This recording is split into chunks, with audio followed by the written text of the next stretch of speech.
बता दें। प्रश्न है, क्या अंडा खाना भी मांसाहार में आता है? अंडा खाना मांस है कि शाकाहार? कितने लोग मानते हैं कि ये शाकाहार है? हाथ ऊपर करें। कोई नहीं मानता। इससे पता पड़ गया अंडा क्या है। हरे राम। आहार शाकाहार किसको कहते हैं? जो पेड़ पे पैदा हो, कंद मूल फल जल, ये सब जो पेड़ पे लगे वनस्पतियों जिसकी खेती की जाए वो है शाक आहार।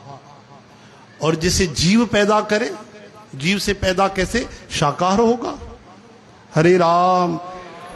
कभी सुना किसी मुर्गी ने कोई सेब दिए हों? कभी सुना किसी मुर्गी ने ऑरेंज दिए हों? कभी सुना? या कभी सुना किसी पेड़ पे अंडे लगे हों? नहीं भाई, शुद्ध 100% मांसाहार है। हाँ, ये बात अलग है कि वैज्ञानिक आगे चल के कोई ऐसे तकनीक से बना दें, ऐसे नकली कृत्रिम, है ना, तो अलग बात है। फिर तो करण को हम भी रखवा देंगे यहाँ पे शाकाहारी अंडे। लेकिन कभी भूल से भी मत खाना भाई अंडे। अंडे मांसाहारी होते हैं। बल्कि ऐसा है कि जैसे भ्रूण होता है शरीर का, जन्म से पहले किसी को मार दो, भ्रूण हत्या जैसे होती है, वैसे अंडे हैं। दोगुना पाप। तो याद रखना, अंडा खाना मांसाहार ही है, महापाप है।